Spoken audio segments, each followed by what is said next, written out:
मैं विशाल गुप्ता आप सभी का स्वागत करता हूं। आज मैं रिव्यू करूंगा प्रदीप केमिस्ट्री, जो कि है सीबीएसई क्लास 9 के लिए।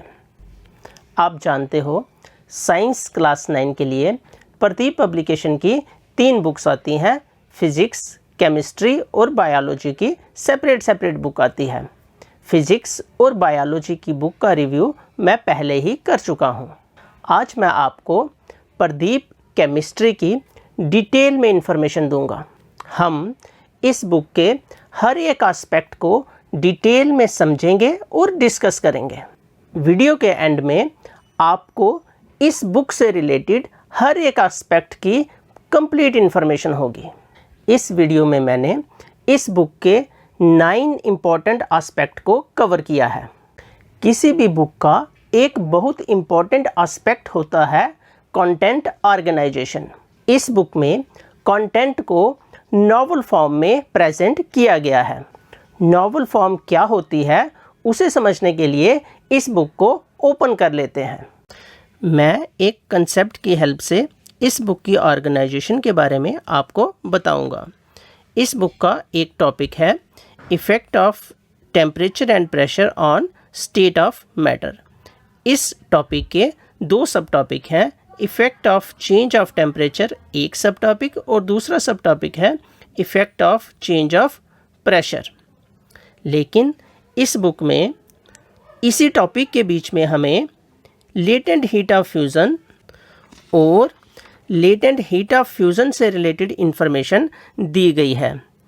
Boiling point, freezing point, latent heat of vaporisation, ये सभी कुछ इसी टॉपिक के बीच में कवर किया गया है। लेटेंट हीट ऑफ वेपराइजेशन से रिलेटेड इंफॉर्मेशन भी यहाँ पर दी गई है। एक टॉपिक के 2 सब टॉपिक थे, लेकिन उन 2 सब टॉपिक से रिलेटेड जो भी एक्स्ट्रा इंफॉर्मेशन थी वो भी उन्हीं सब टॉपिक के साथ बुक में डाल दी गई है। इसी वजह से मैंने आपसे कहा इस बुक में कंटेंट जो ऑर्गेनाइज किया गया है वो नॉवल फॉर्म में किया गया है, यानी कि एक स्टोरी की फॉर्म में किया गया है। अब हम बात इस बुक के कुछ और इम्पॉर्टेंट एस्पेक्ट की करेंगे, जैसे कि इस बुक का कंटेंट कैसा है।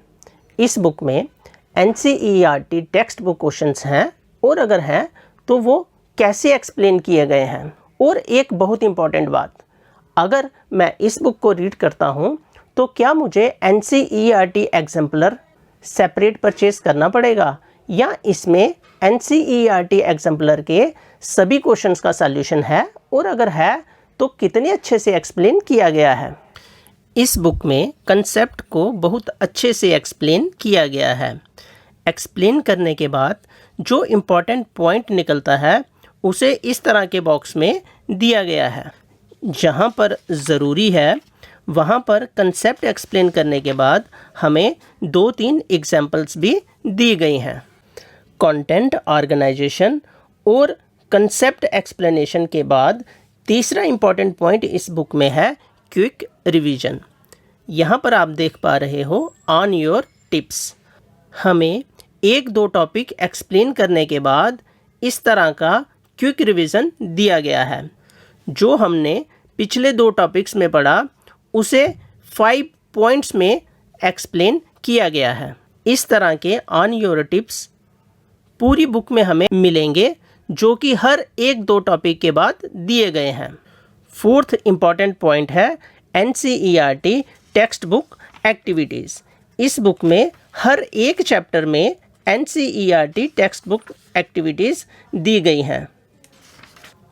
ये आपके सामने आ गया NCERT text book activities with discussion and conclusion. In activities के लिए डायग्राम भी ड्रा की गई है, डिस्कशन भी की गई है और कंक्लूजन भी दिया गया है। टेक्स्ट बुक की सारी एक्टिविटीज़ यहाँ पर कवर की गई हैं। इस बुक का 5th इम्पॉर्टेंट पॉइंट है NCERT टेक्स्ट बुक क्वेश्चंस। मैं टेक्स्ट बुक क्वेश्चंस निकाल लेता हूँ। ये आपके सामने आ गए NCERT टेक्स्ट बुक क्वेश्चंस। इस बुक में NCERT टेक्स्ट बुक के सभी क्वेश्चंस दिए गए हैं, उनको प्रॉपरली एक्सप्लेन किया गया है। जो NCERT टेक्स्ट बुक एक्सरसाइज है उनके सॉल्यूशन भी इस बुक में दिए गए हैं। इस बुक का 6th इम्पॉर्टेंट पॉइंट है NCERT एग्जाम्पलर प्रॉब्लम्स। इस बुक में NCERT एग्जाम्पलर प्रॉब्लम जो है उनके सारे सॉल्यूशंस दिए गए हैं और उन सॉल्यूशंस को अच्छे से एक्सप्लेन भी किया गया है। अगर हम इस बुक से स्टडी करेंगे तो हमें 9th क्लास के लिए साइंस का NCERT एग्जाम्पलर परचेज नहीं करना पड़ेगा, क्योंकि इस बुक में NCERT एग्जाम्पलर के हर एक क्वेश्चन को कवर किया गया है। इस बुक का 7th इम्पॉर्टेंट एस्पेक्ट है formative assessment. Pradeep CBSE chemistry में हर एक चैप्टर में 2 फॉर्मेटिव असेसमेंट टेस्ट दिए गए हैं। आधे चैप्टर के बाद एक फॉर्मेटिव असेसमेंट टेस्ट और बाकी के आधे चैप्टर के बाद दूसरा फॉर्मेटिव असेसमेंट टेस्ट। मैं निकाल कर दिखा देता हूँ। हर एक फॉर्मेटिव असेसमेंट एक्सरसाइज के 2 पार्ट हैं। ए पार्ट है कंटिन्यूअस असेसमेंट, जिसमें हमारे पास oral test, quiz test, worksheet testing, seminar और सिंपोजियम, प्रोजेक्ट, ये सारा कुछ हमें ए पार्ट में दिया गया है। और फॉर्मेटिव असेसमेंट बी पार्ट में है हमारे पास assessment through paper pen test. इसमें हमें 1 marks question, 2 marks question, 3 marks questions दिए गए हैं और इन सभी के सॉल्यूशंस भी दिए गए हैं। इस बुक के हर एक चैप्टर में हमें 2 फॉर्मेटिव असेसमेंट टेस्ट मिलेंगे। इस बुक का 8th इम्पॉर्टेंट एस्पेक्ट है समेटिव एक्सरसाइज। हर एक चैप्टर के एंड में समेटिव एक्सरसाइज दी गई है। समेटिव एक्सरसाइज में हमारे पास मिलता है मल्टीपल चॉइस क्वेश्चन और उनके आंसर भी दिए गए हैं। डिफ़िकल्ट क्वेश्चंस के हिंट्स भी दिए गए हैं।